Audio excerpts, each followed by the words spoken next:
media kita dalam kurun waktu terakhir dipenuhi oleh pemberitaan mengenai Omnibus Law. Pro kontra berbagai kubu banyak terjadi. Ada yang bilang bahwa ini memang dibutuhkan sebagai langkah awal menjadi negara maju. Ada pula yang bilang RUU Cipta Kerja adalah RUU Cilaka, cipta lapangan kerja yang berujung mencelakakan banyak pihak. Mari kita kenalan dulu dengan Omnibus Law yang mampu membuat negara kita sempat gaduh di tengah pandemi.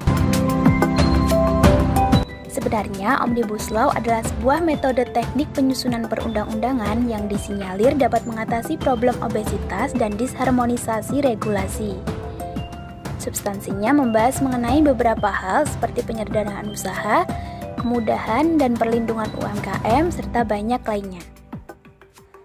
Tujuan sederhananya adalah jika banyak investor datang ke Indonesia disertai dengan iklim investasi yang baik, maka peningkatan perekonomian negara kita akan terjadi.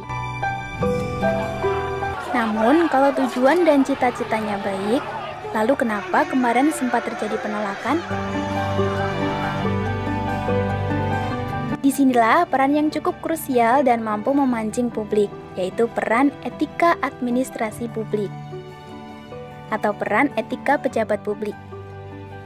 Hal ini menunjukkan bahwasanya metode yang niatannya baik itu tidak mudah untuk dijalankan. Apa sih etika administrasi publik itu? Etika administrasi publik menurut Kendall dan Plano dalam The Public Administration Dictionary 1982 adalah aturan atau standar pengelolaan yang merupakan arahan moral bagi administrator publik dalam melaksanakan tugasnya melayani masyarakat. Hal yang sama dengan etika kebijakan publik maupun etika pejabat publik yang dalam menjalankan tugasnya harus memperhatikan etika dan nilai yang baik untuk memberikan kesejahteraan masyarakat sesuai dengan prinsip yang ada.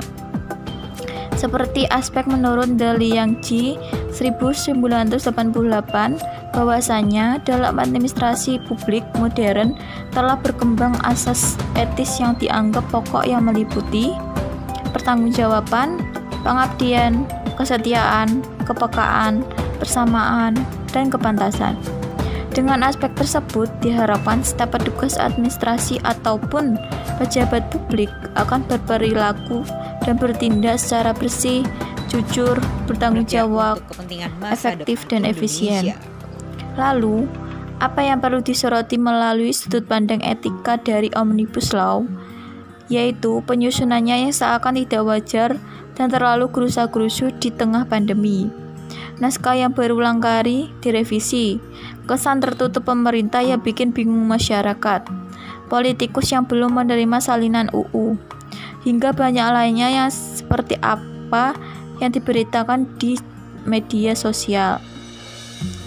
Intinya, dalam penyusunannya, para pejabat publik kurang memperhatikan asas keterbukaan dan partisipasi.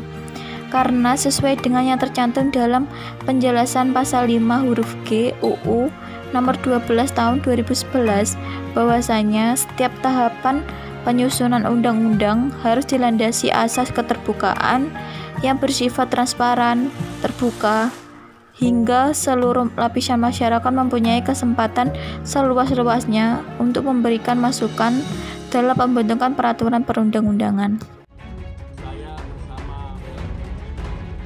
Kesan tertutup itulah yang membuat publik jadi berasumsi sana-sini.